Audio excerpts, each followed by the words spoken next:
Yeah. All right. All right. What's up, everybody? We are live. This is the IBN NFL, or sorry, college football. I'm ahead of the game. The IBN College Football Podcast. I'm going to share this link real quick in the group, and then we'll be good to go. Patrick, how you doing today? I'm good. I'm real good. How about you? I'm good. It's gonna be twofold. We'll do the podcast live, and then I'll upload, the recording tomorrow. Um, 1 second while I save or share this. We are live. So week 0 reactions. Let's go ahead and get that out the way. Week 0 reaction. What was your initial reaction on the Navy Notre Dame game? Initial reaction. Navy is going to be extraordinarily terrible. They are going to be bad. Year one, they are starting at the foundations, laying the cornerstones, so it's going to be bad. It's going to be very bad, and whatever Notre Dame did to them, that does not indicate anything about if they are a playoff team or not. Yeah, I mean it was a little concerning that they were able to just bully. Like, I mean, it was expected, but like just the level of bullying that they did Yeah. was, to me, a little unexpected. Like, thought I'd get at least one stop, you know. And I didn't care too much for their quarterback on Navy. Like, if you're gonna run the option offense, man, and you're the quarterback, you got to want to get hit. And so basically, like, you gotta expect to get hit. It's like running backs in the play action. Like, you gotta sell it. And I think there was quite a few times where he just didn't seem like he wanted that contact, and it just kind of affected how the reads went, how the option went. And at the end of the day, if Navy can't run their option, they're just not going to be successful. And that's been Navy football through and through. I'm happy to see they didn't get too much away from the option offense. Yeah, I see. Yeah, I saw them going with that more of a spread option, shotgun spread options. It looked a little similar to the Coastal, but not executed nearly as well. Well, they don't have the Coastal quarterback, who's basically the goat, Who actually will run and put his shoulder down. the goat of the goat of spread option. Hey, that's the jean shorts redneck Riviera King right there, man. Yeah, I just put "We Are Live" like twice. They're gonna think I'm a bot. Not only that, I forgot that I did the everyone tag in the other thread. I am just all out of sorts. Doing this after you work a full shift is not the same as doing this when you're on your day off. Also, you got kids too, man. I'm childless over here. Oh my god, Getting all the sleep. The kids don't really matter. Speaking of kids, subplot is I was gonna say Ohio. Is Hawaii trending up? I for what it's worth, me as a gambler and a college football fan, I miss the old Hawaii. Yeah. And I thought they were getting back to some of those elements from what I saw in the Vandy game. Yeah. I liked what you were saying earlier, that the new time rules with the running first down, that kind of ruined a little bit of their momentum and some scoring potential in the second half. But that run and shoot looks good. Yeah, it looked fluid. That's what I was looking for. Just people looking comfortable. The tempo was there. If it was the old rules, I really think that they would have came back and won. Also, to fly what 5-6 different time zones, because Hawaii's way out in the middle of the Pacific, and on a delay, they did against a team that's all right. They're Vandy, but they got some talent. Hang in there with them. Did you notice? Did you notice that Vandy's stadium isn't done yet? Yeah. Did you see the jumbotron was held up by a crane? Yeah, I saw that. I was like, dang. Yeah, that's not gonna be done till next year. Yeah, and it looks like it'll be cool. Kind of funny that they're getting a state of the art stadium, but hey, that's SEC money. Everybody's getting a part of that. And for what it's worth, I was a little disappointed in Vandy in regard. I mean, they just beat Hawaii by like 1,000,000 points last year, and then just barely got out of it this year. So kudos to Hawaii. I only mention them because I will be talking about them later on as well. And a certain Lincoln Riley also debuted. Yeah, I mean, I didn't want to talk about Lincoln because they did what they were supposed to do. I mean, what did people expect? Like USC's defense is gonna be porous, and their Can't offense stop is the gonna stop. their offense is gonna have to score 50 plus a game. I mean, it's a Lincoln Riley team. I don't know. Maybe it's because he likes Grinch so much, and I'm saying this as a USC fan, air quotes, but part of the reason why they just like you gotta play defense in order to win a championship. You have to be able to stop people, and not the Georgia Bama defenses or even the Clemson defense where you got to hold people to under 21. Like, no, if you can just get a stop with the offense that can put up as many points as USC, that's good enough. I mean, look at his Oklahoma team that lost to Georgia. They I just mean, that needed LSU team, a stop. Yeah, they just that needed. LSU 2019 LSU, their defense won't fantastic. It was got him a couple stops and let the offense do the rest. Yeah, just need to stop. So, um, I didn't want to. I wasn't impressed or like concerned at all. It just looked the same. From a gambling standpoint, because it's your hot take, but I will throw in my hot take from a gambling standpoint.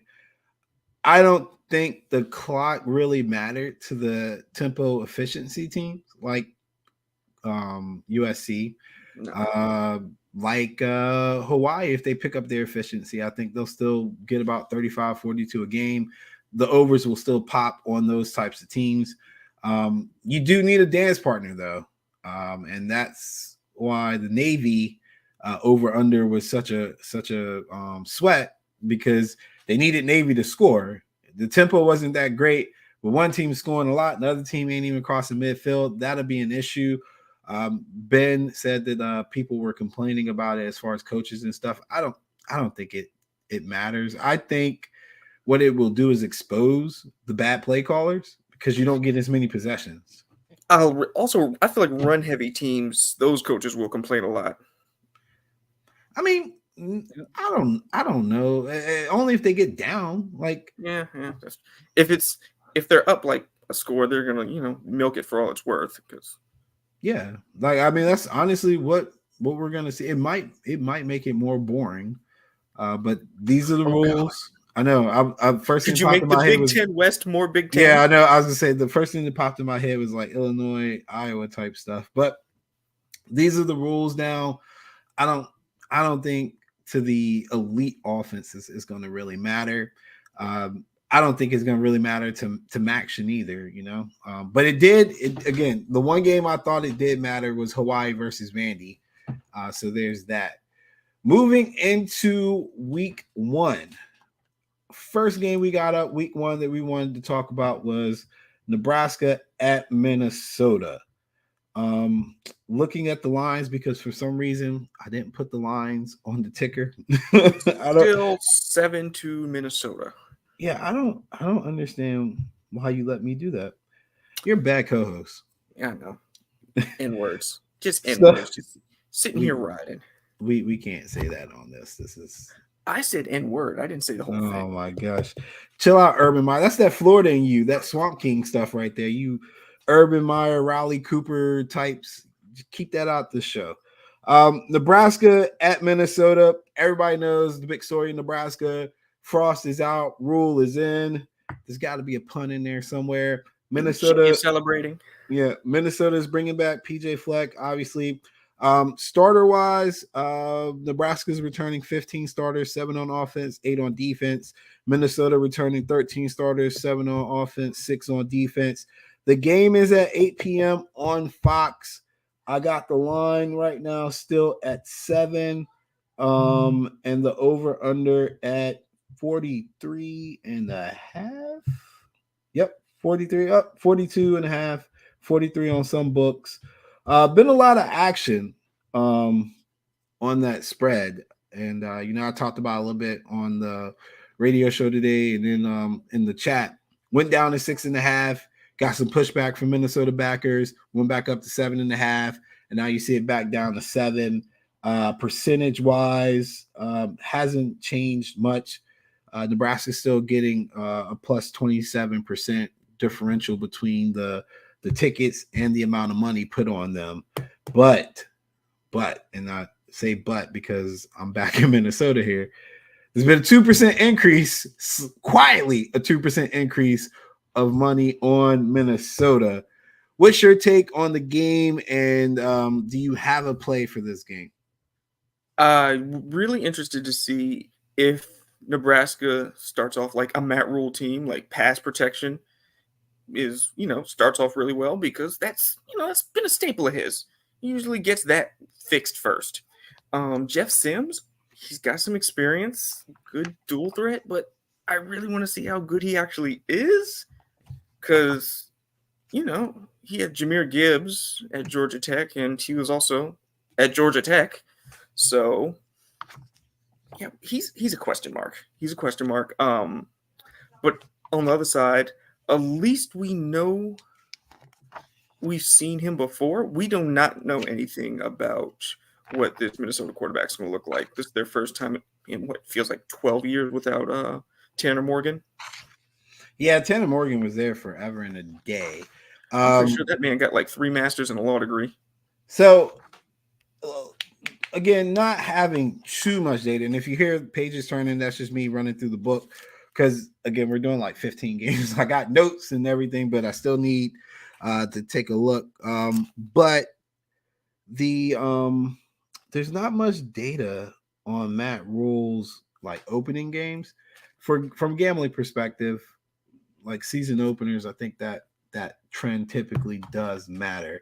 But what I do like from Minnesota in relation to this matchup is that they're still returning a hefty line. Like they're still big boys up front.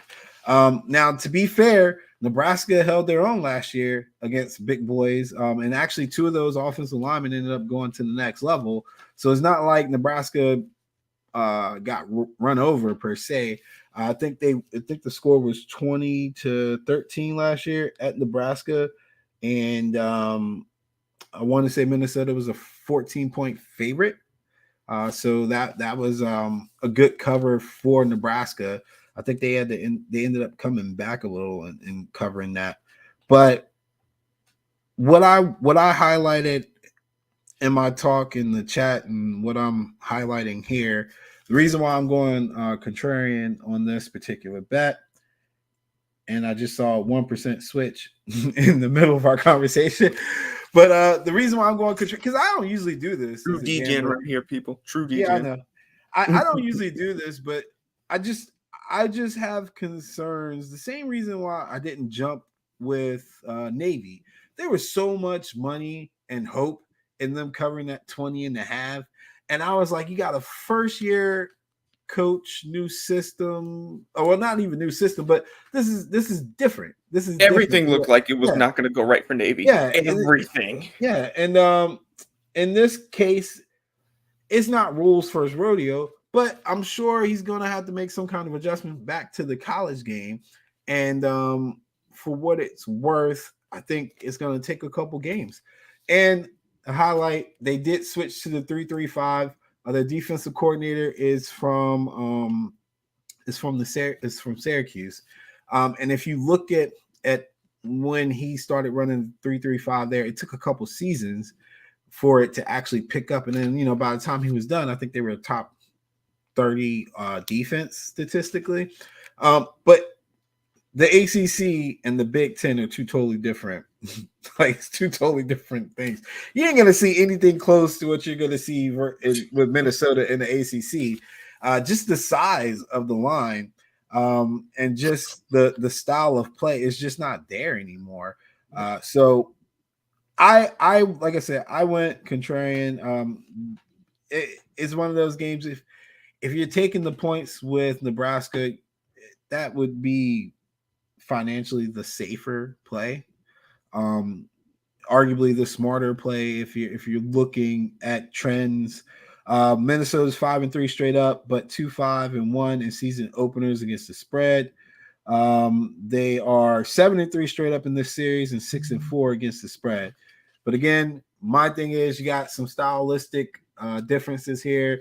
Their power game versus the 3-3-5 and just new implements of offense and defense in Nebraska.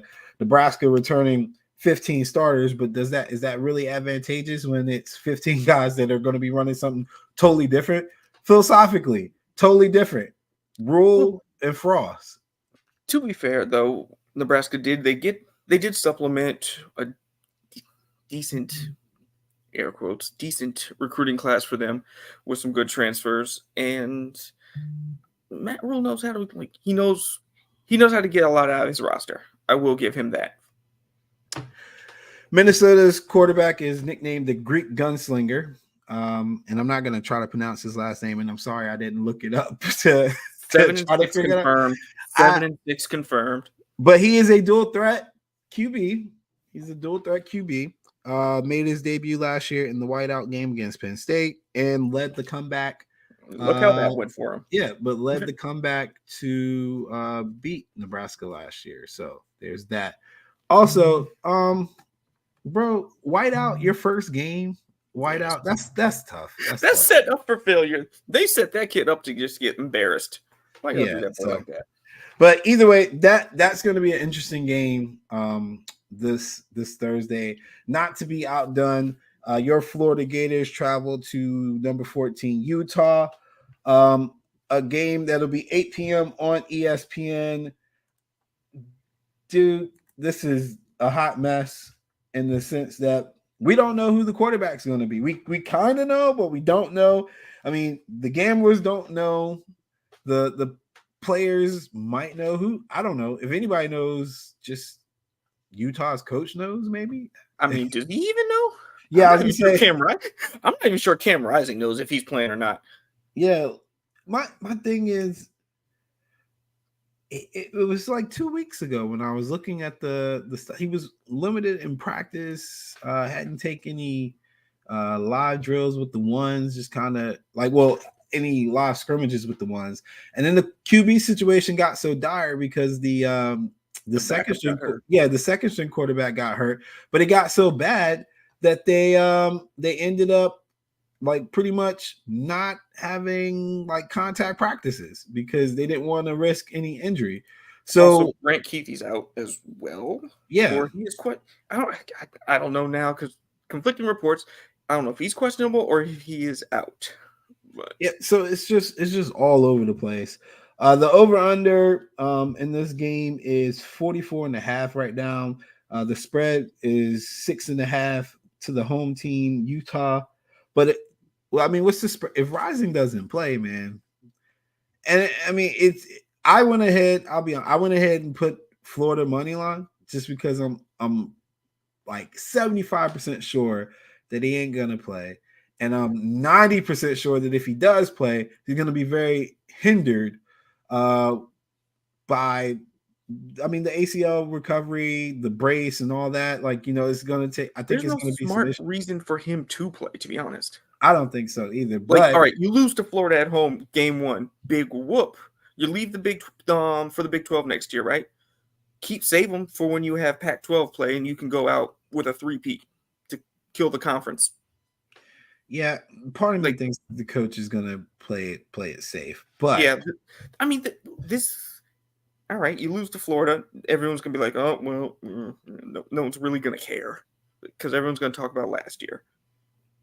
It's really not gonna impact you that much. Yeah, I mean, if you're gonna drop a game, dropping it early is better than dropping it late for sure. And non-con, so.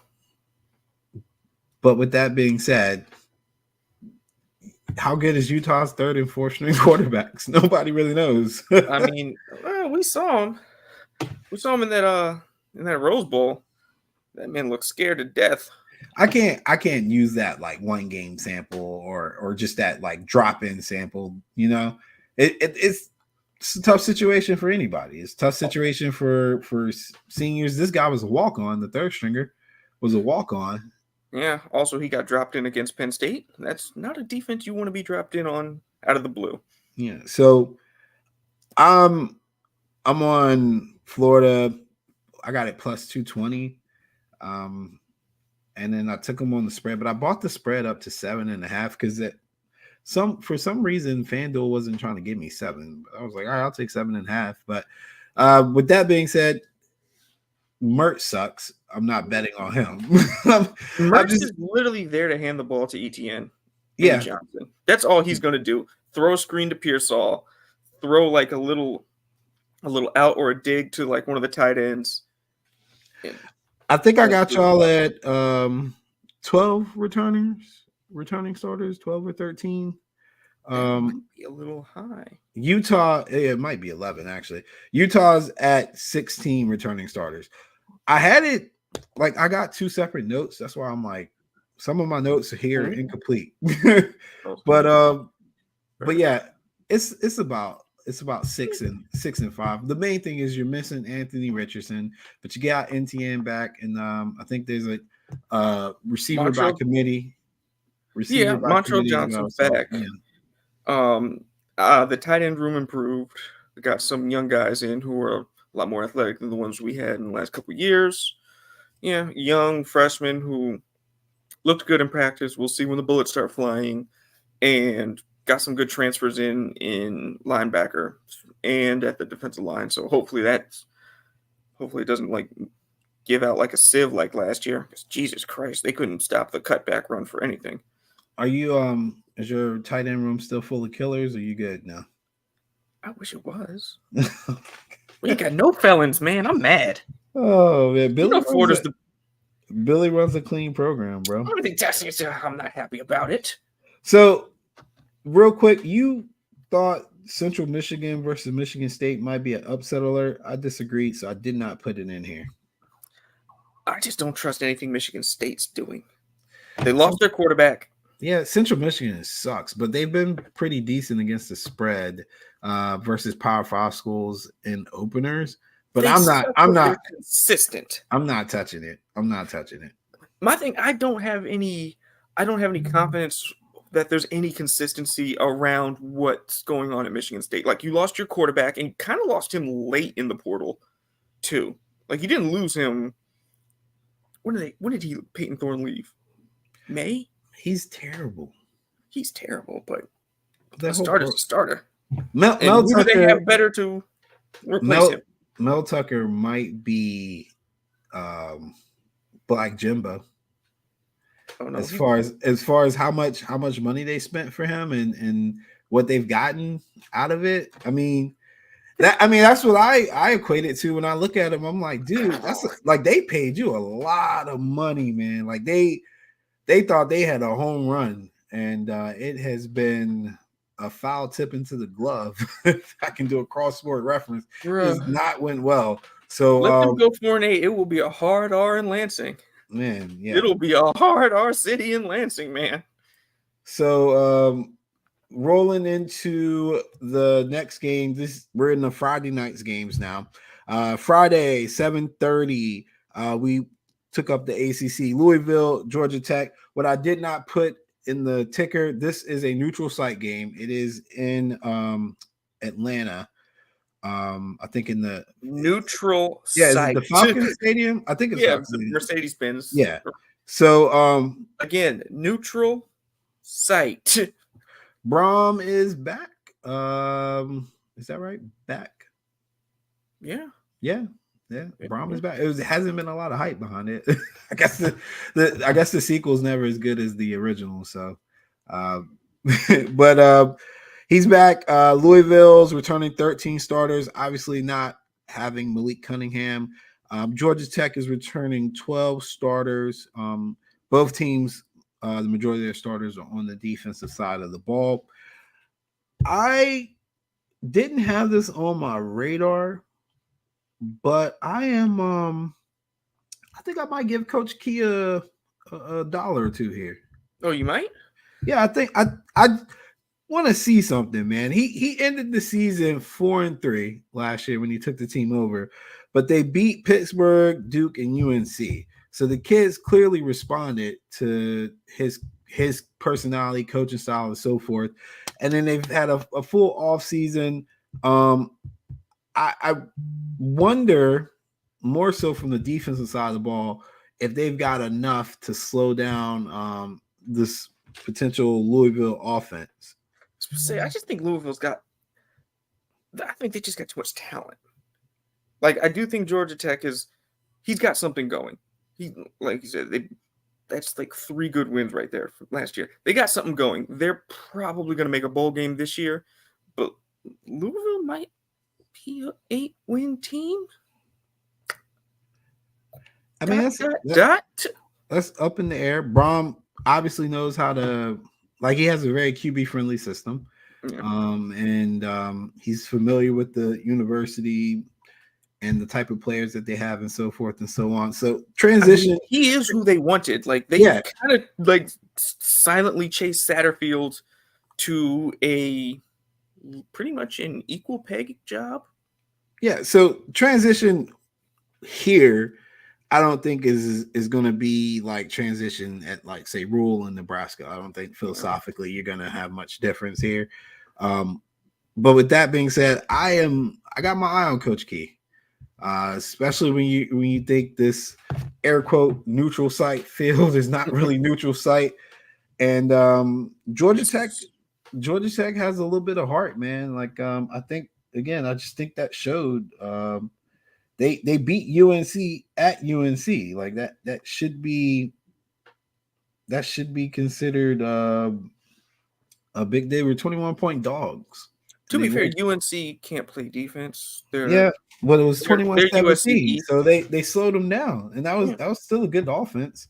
Yeah, and he's returning 7 starters from that defense back this year. And I think the biggest improvement for them last year was as they got more comfortable with his coaching style was kind of the defensive side of the ball started to get stops. So again, it has potential to be a more entertaining game than I think people would have anticipated when they first looked on the schedule. But leaning to Georgia Tech points, and then also I don't know why I'm so contrarian this week, man. This can't be good. But also the over-under is at 48.5. I mean, the money's saying under. The money's saying under. No, I wouldn't take that over, just especially on week 1. Yeah, I'm not. But you know what else though? You know what else is an interesting thing too? There was a healthy trend last year in these midweek spots. They're not technically midweek, but in the Wednesday, Thursday, Friday spots, home dogs. There was a good trend there last year. I remember that specifically. Like they were covering in a landslide, so I would keep that in mind. A lot of our upset alerts. Site. Yeah, but I'm not listening to that nonsense. A lot of our upset alerts came off of games like that. Just I think there was one game last year in particular.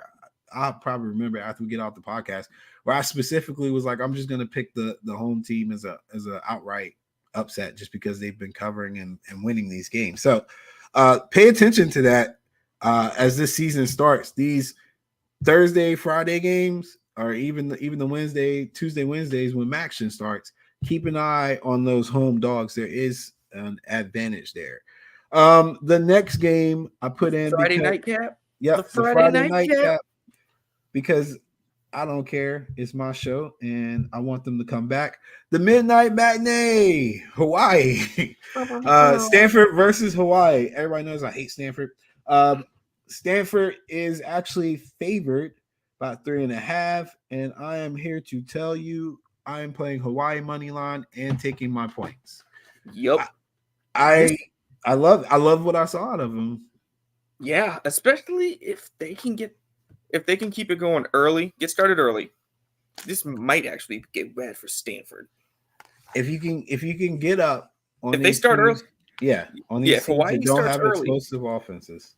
yeah, this might go bad for Stanford real quick. Also, underrated too. Hawaii is very their home field advantage is still home field advantage. I'm sure. Yeah, jet lag is real. That ain't going nowhere. Yeah, and I would imagine again they're going to have some spirited play, given the circumstances on the islands and They got to put on for the They got to put on for all affected by the fires. Also, not contrarian here. Hawaii's getting 28% differential on the money. 87% of the money right now is on Hawaii. 59% of the tickets are on Hawaii. If you're wondering where I get that information from, Action Sports Network. They'll track pretty much the market activity for you. This is not a promo, just let you know. If you want to get the app and follow along for anybody that bets, it's a really good app. But Hawaii definitely getting a lot of action. And the over under is 59%. Believe it or not, 10% of the money is on the over on 6% of the bets. But I would have to stay away from an over under because they only scored 28 against Vandy last week. True, but Vandy, that's on the road. Rain Yeah, delay, lightning delay. Yeah, but Vandy ain't a fast paced offense. I'm pretty sure Stanford run a lot slower than Vandy. Yeah, but Vandy's defense is better than Stanford's. My thing is Hawaii's going to put up way more points. How many points do you think they put up? Give me a number. 45. 45? Jesus. Well, if they put up 28, right, think about all the circumstances that happened last week. You still put up 28. 45. Stanford's a whole step down. They're what? Year one coach. I'm gonna go with 37 and hope it's like 59.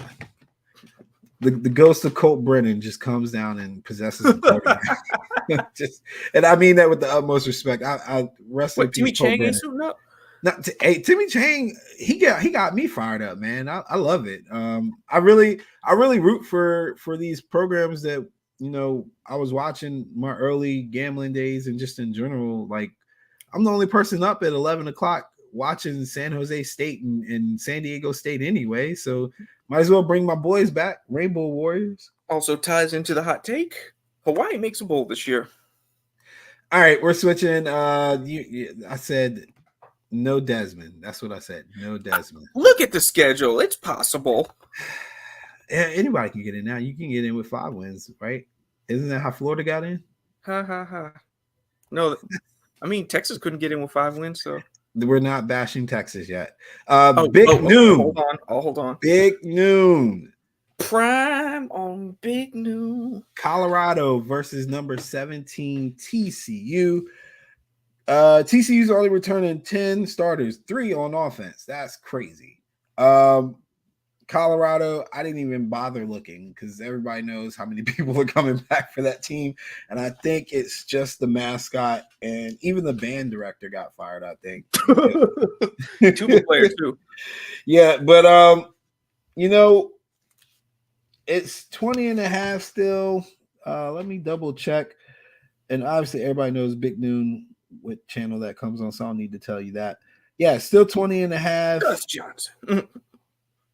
Still 20.5. Over under is 63.5. Man. And 40 of that will be TCU. I just want to watch it. I don't want to bet it. I haven't bet a Coach Prime game. I know they had action when he was at the HBCU. I never took it. So me personally, I just want to see it. And we all know I'm a big Sonny Dykes fan anyway. Yeah. What's his he's the Padawan to your hero. Oh yeah, he is actually. I mean, I wasn't correlating the two. I just like Sonny Dykes. But I know things. No, I know, but thank you for bringing that up. You just ruined the whole podcast because I take it back. I had a Mike Leach Facebook memory come up today, and I put hide because I just didn't want to think about it. But here you go, bringing it up. Thank you. Well, they are doing a touching tribute to him at the beginning of the first game Mississippi State is. Yeah, I was not gonna watch a Mississippi State game anyway. So again, thank you. Yeah, you don't want to watch Starkville. It's depressing. Don't look at it. So you got TCU covered? Yeah. TCU might rename Colorado to Toby after this one. Plays on the over, but nah. I gotta see it, man. If I had to make if gun to my head, if I had to make a pick, I would go TCU. I'd lay it to 20.5. It's kind of odd that it hasn't went up a little bit higher. But it's been fairly even. 60% of the tickets on Colorado, 54% of the money on TCU. So it's one of those things where it's like we're gonna see pros versus Joes. Let's see. Ben said Colorado by 10.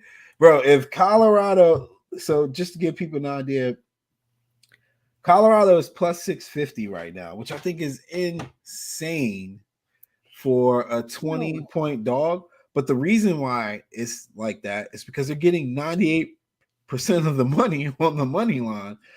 Just because, I mean, in college sports, when you get a big time dog, people typically going to put like $50 on it or something like that. Because I mean, that 50 in the event that they win turns into 300 plus. So I mean, it's not saying a lot. I don't usually harp on money. It's almost line. a low risk, high reward. Yeah, I don't usually harp on money line percentages just because 9 times out of 10 you're gonna get the larger odds are going to take the more money.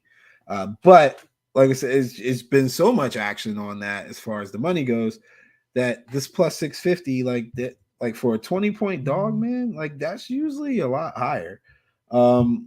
Just to give you an idea of how that works, Utah State is plus 25.5, 4-point difference against Iowa. Their money line is plus 1250. So take that. I wonder what's the over under on that one. The over under on that one is 45 actually. So, but yeah, just to give people an idea of like how like crazy that is. You got a team that's almost over three scores, and they're only plus 650. Like if I saw that, I would think they'd be at least 10-1. But again, they're taking so much action. That game, again, big noon. And then we go down to number 3, Ohio State at Indiana. I mean, I ain't gonna lie, I just put it in here for the Ohio State fans. Nobody cares about this game. Right. Indiana's not covering. Tom Allen's on the hot seat. Is he? I mean, and they're not? I said, is he and they're not? I bet let's I mean, let's do it's abysmal, like they don't, it's a bad record and they just don't look good, that seat gets real hot.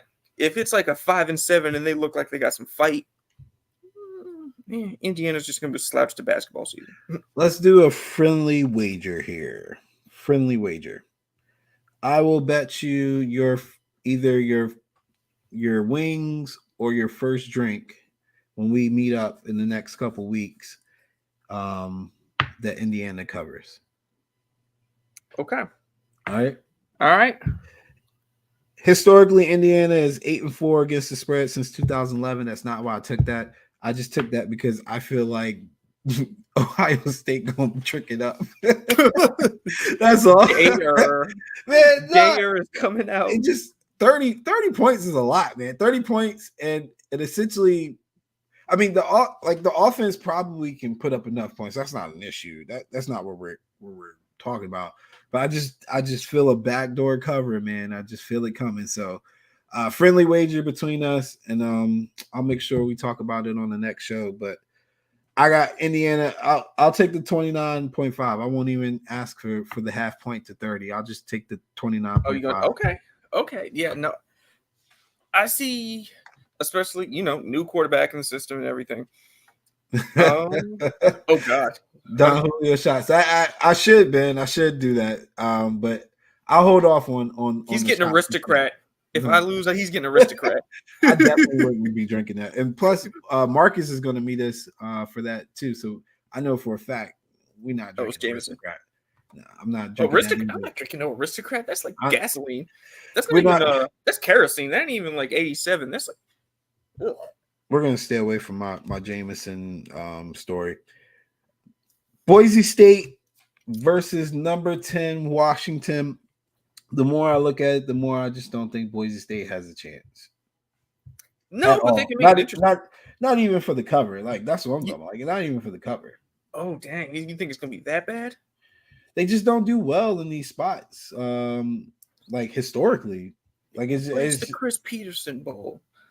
It's the yeah. Chris Peterson Bowl. We're, we're Come on. we're definitely playing for dad, but I don't know. I don't know. Again, not gonna be on like any of my cards that I know of right now, but 14 and a half is I mean, it'll be what we're fun to looking at. watch Penix show out, start his Heisman campaign. Oh, and before I forget, sorry, the Indiana Ohio State game is on CBS. That is a change. That is 3:30 on CBS. I know most It is people a mockery to the natural order, no, I'm just saying most people are used to seeing it on Fox. and it's still a mockery of or the ABC. natural order. Boise State and Washington will be on ABC at 3:30. So I made sure I wrote down where the games will be played, just because I think, especially as we get more and more into the TV deal realignment era, that's going to be important. Where people are playing. Any insight on Boise State? Why you think Boise State will cover and make it interesting? I do think Boise State won. It's game one. Also, Washington is without their starting running back for a while. Mm-hmm. Boise State will be good against the run. If I read my notes right. And you don't think that But Washington might air it out and just kill him. Yeah, again, what I was talking about, they're 2-3 straight up. Okay. And those wins were probably during the Chris Peterson era. They were so long ago. But they're 0-5 against the spread all time versus Washington. I don't like it. Oh, and in Washington? Yeah, it's in Washington. Yeah, like I don't like it. But I also don't like it being 14 and a half either. So kudos to you if you play it. Boise is returning 14 starters, 9 on offense, 5 on defense. So there is that.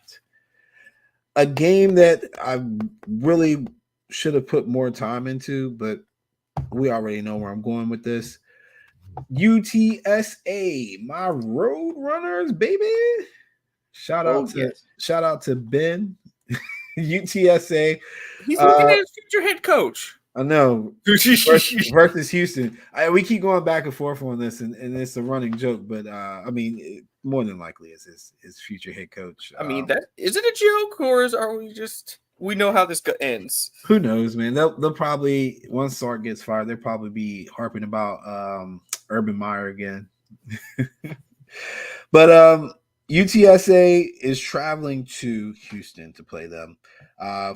Funny statistic here. Home team is 0-3 straight up and 1-2 against the spread. So oddly enough, there's no real home field advantage when these two teams meet, apparently. And isn't UTSA the favorite? Well, it's UTSA. Nope. UTSA is favored by 1.5, taking 88% of the money on 56% of the tickets. And naturally, because you got Dana and Jeff in the same game, the over-under is at 59.5, taking 80% of the money. Yeah. Also, do you really think Houston is, like, their roster-wise, are they Big 12 ready? I don't think Dana's Big 12 ready. I think Dana he just can't reach these kids, man. I don't think people are talking about it, but it's been about 2-3 years where I've just been concerned that he doesn't understand that this is not West Virginia, buddy. No, you can't. This ain't those kids. Like you gotta switch up how you coach a little. And that's not saying to cater to the kids, but adjust your coaching style to get the most out of your kids, out of your roster. I agree, Ben. I don't think he lasts this season. I'm surprised he's back. I really am. Okay. I also have a scenario for you right here. Hear me Yeah. out on this. If he gets fired, does West Virginia fire Neil to get Dana back? I don't know why Neil's even still at West Virginia. They're having money issues, and I don't think they can. Yeah, I know. I mean, I know the money issues, but still, like, why would you want to stay at that job, bro? Like, it's not a good look. That man said a check is a check. That's why. Okay. That Apparently, man, his mama called him and told him, boy, a check is a check. I'd rather go be on staff for Nick Saban than head coaching at West Virginia right now, especially when they literally have told you that they don't have money. Right. I don't know. I think Dana just doesn't care anymore. And I don't think I don't think him and West Virginia are on the best of terms either. And I think that ended. I think when this does end, and it probably will be soon. You mean by October? Yeah, either he's just gonna become some random sideline analyst contributor, or he's just gonna retire with his pride. Special teams analyst at the University of Georgia, Dana Holgorsen. By lower level, if you're referring to MAC or Sunbelt, I don't think he's built for that. No, I'm joking. I don't think his pride would allow him to do that. I mean, Houston is a step down. And I swear to you, I don't understand how he's still there. He really looked like he hated life last year. Like this dates back to De'Aaron King. Remember De'Aaron King when he was there in Houston? He didn't like it. Was like he didn't Ed like Oliver. Either. Yeah, and well, no, Oliver was with Herman. That was Herman.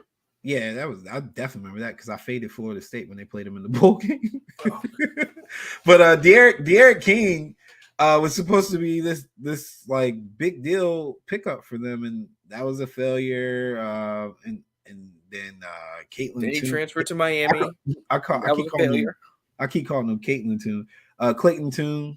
Oh God, was a failure too. So it just hasn't clicked. In Houston's a place. I'm sorry, you can get talent easy. You should be able to.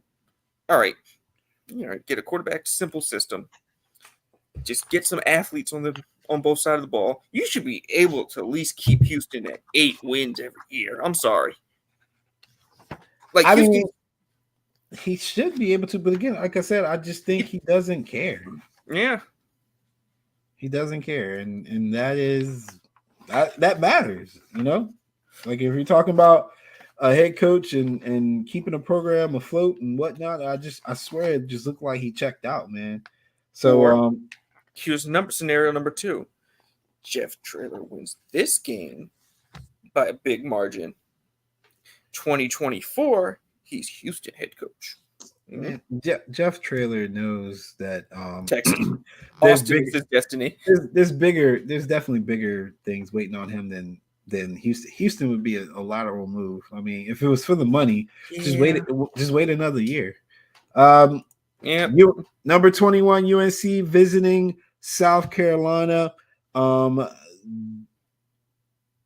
of the last 9 games have been won by South Carolina. South Carolina is 8-2 against the spread in non-conference, and they're 2-0 in openers with Beamer.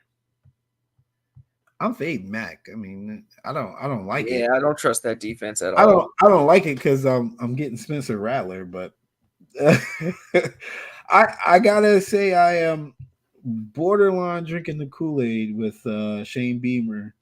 I mean, I trust Shane Beamer. I think he's got them going in the right direction. The only thing is Spencer Rattler's very Dr. Jekyll, Mr. Hyde. Because it's not even a very. This is what he is. So yeah.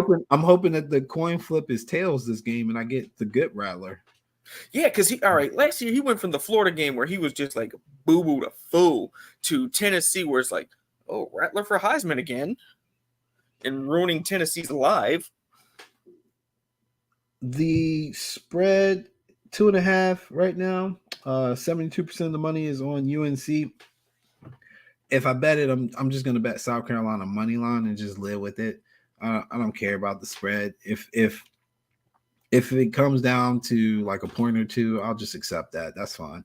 But what I'm mostly looking at is the over under 64.5 and the QB play of UNC because I must have missed out. And I apologize, but Dustin May is pretty nice. And I guess Dustin May. God, I keep Drake. Yeah, it's sorry. Dustin May is baseball. Drake May is nice, and I'm just missing out. All right, if UNC, all right, this is what 2 round 1 quarterbacks in a row that they have. Mm-hmm. If this doesn't pan out, like they don't push the 9-win ceiling, are they still rocking with Mac? Probably. What what's the next step for them? Like it's not a program with like Florida State, Clemson expectations in the ACC. Like, I mean, I think their expectation, especially with the 12-team playoff coming up, was at least to be in the conversation come November and December. Ben says he's selling May, which means that May is going to be phenomenal. Yep. Phenomenal. But yeah, I don't think so. And plus his recruiting has still been pretty decent, right? Like he's I mean, that's true, but North Carolina should by default have decent recruiting. I mean, I mean, it's still considered a basketball school. Yes. So yeah, I don't think he's on the hot seat. And he's got roots in North Carolina, so I mean, but he's also older than like Jesus himself.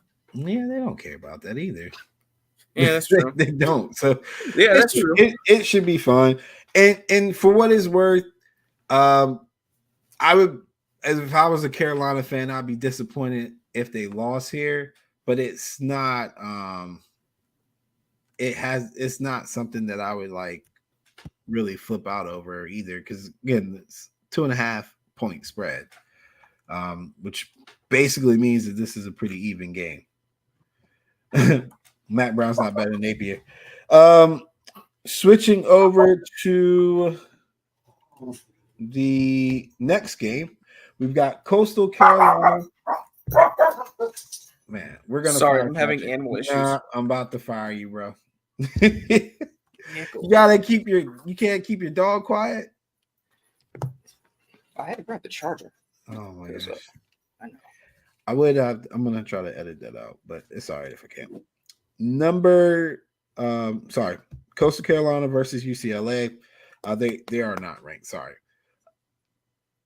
The big thing here: UCLA returning 16 starters.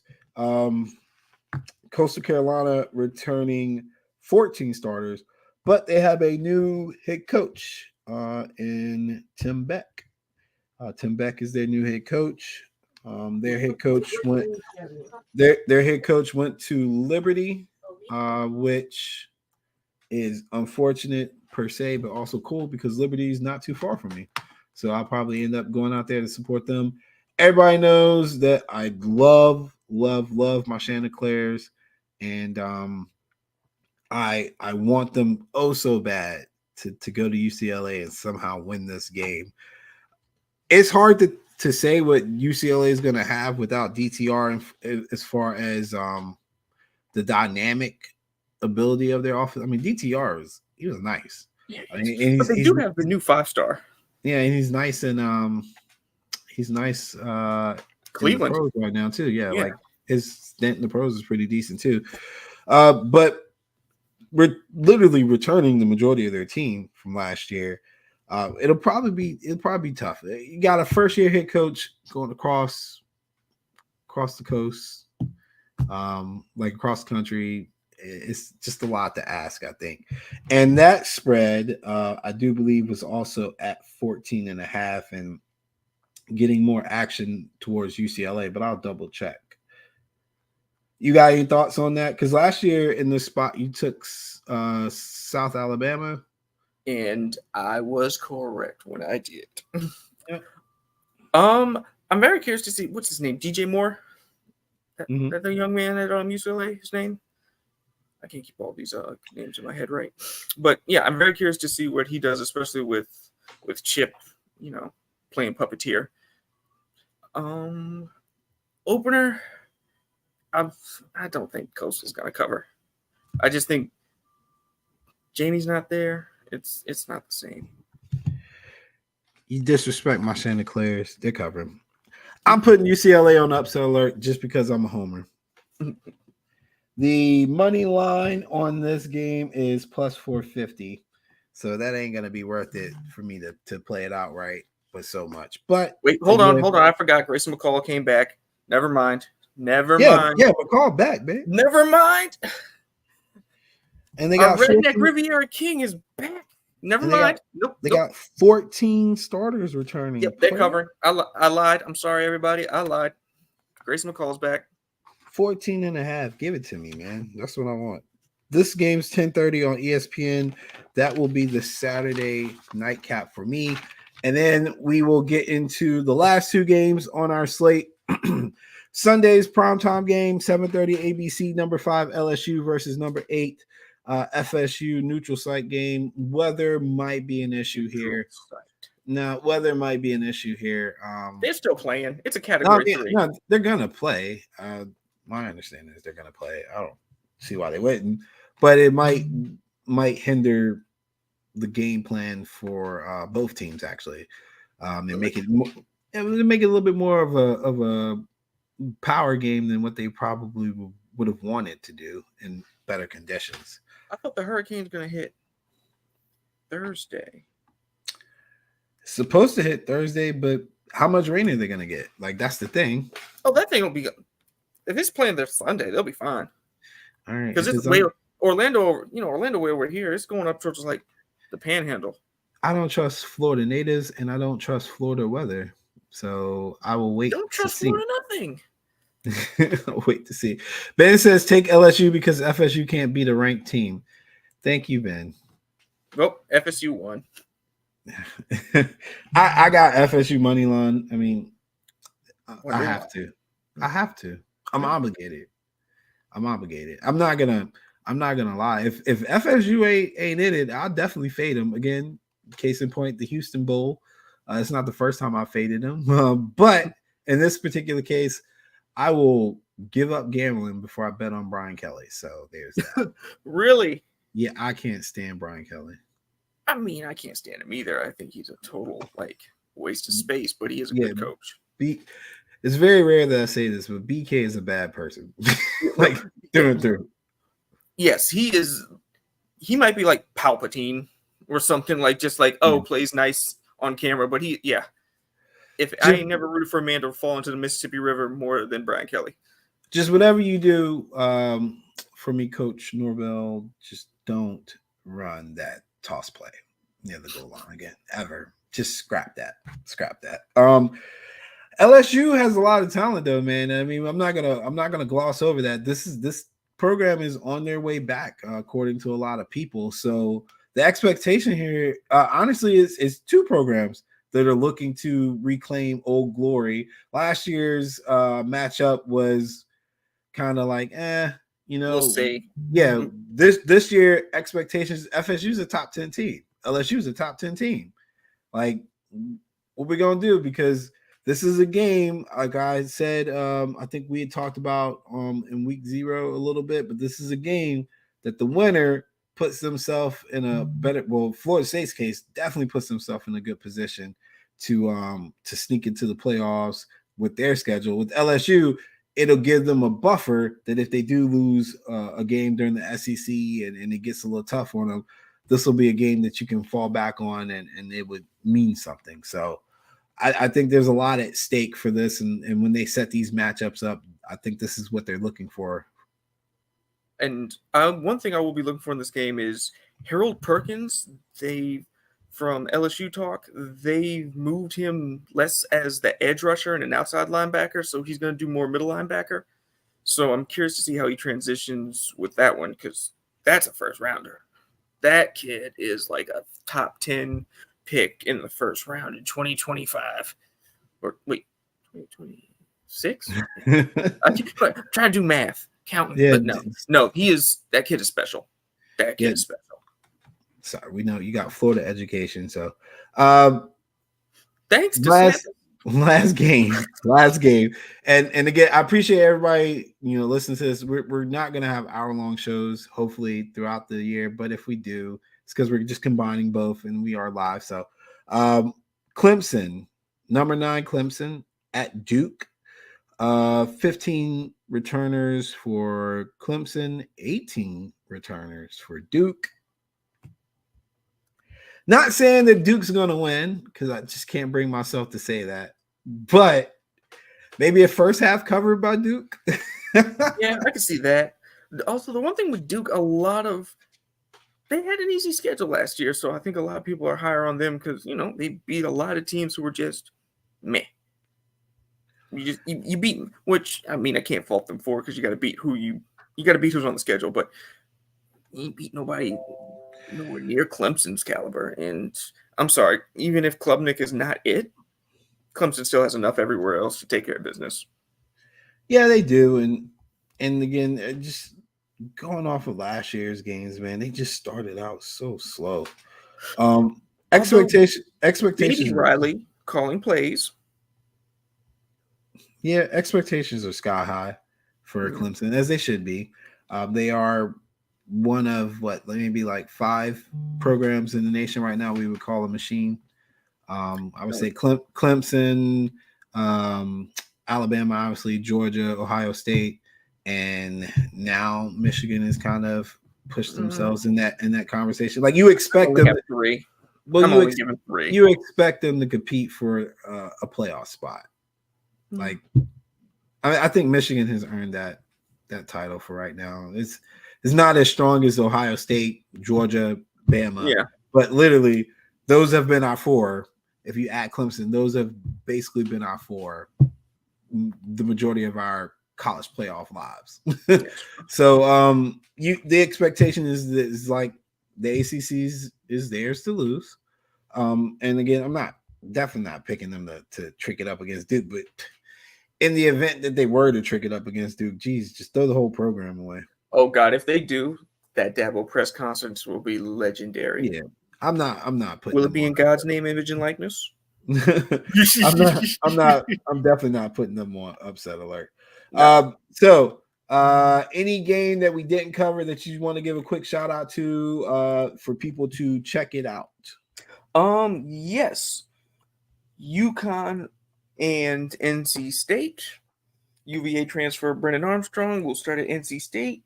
UConn made a bowl game last year. Jim Mora, head coach. Pretty good head coach. He has that program actually going upwards.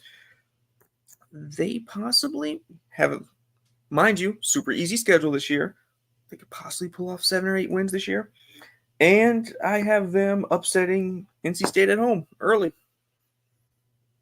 They got some good transfers in. They got a lot of returning talent on offense. And they actually have a lot of returners on defense as well. And they were pretty good against the run. Yeah. Also, Brennan Armstrong's not that good. Yeah, I was going to say. What I said. I know. I said what I said. I usually call you crazy. But again, that South Alabama call last year was pretty good. So I'm going to let you rock. You rock. No, I like Jim Mora. I mean, can't fade him for what he did at UCLA. And yeah, they did all right. Initial recruiting class was, but they got some good transfers, including that tight end from Michigan, Lewis Henson. Mm-hmm. I think he's nice, big body, agile, kind of like a Keithy, but not as good. Yeah, he's great value, Keithy. I don't have any upset alerts that I feel strongly enough about to promote this week, but next week I probably will have some. Honestly, bet you will. The only one I still say is probably the best value, but still risky, is going to be Florida in the event that Rising doesn't play. And if you bet Florida, like me, I bet Florida early. If he's announced that he's gonna play and then in the first quarter or Don't play that like kid. first I'm not couple, trying to yeah, watch I was him. saying the first, but Please in the don't do first that, couple kid. drives, if he looks like he's at least 99% of what he was before, I'll just hedge it. And that's my recommendation for everybody. Please If don't play that you, kid. I'm yeah, not trying to see like an hour and a half long injury stint because they don't took this boy's leg off. if you are not sure how it's going to play out in college because you don't know who's starting and whatnot, just pay attention to the line a little. Again, this line's been at 6.5 all week. If Rising truly wasn't going to play, or there was a good chance he wasn't going to play, we would have seen plenty of action. Nobody really knows. So I'm going to just go with my gut. Rising Anticipate, don't know. yeah. Rising Anticipate doesn't know. anticipate he ain't gonna play, and if he does play, he's not gonna be healthy. And hope I can get some value there, or still some value. But good luck on your plays. We'll be back next week to recap how Indiana backdoor covered, and I'm gonna get 20 wings on Patrick. Also, remember, if Florida wins, I'm overreacting. If we lose, I have a list of excuses longer than a grocery list. Oh man, I fully anticipate that you'll have a list of excuses, and I will find a new co-host within the next 24 hours of that loss. Yeah, we on a writer strike. You ain't getting no one new. All right, Patrick, thank you. This has been the IBN College Football Podcast. We appreciate you guys, and we'll catch you next week. Peace.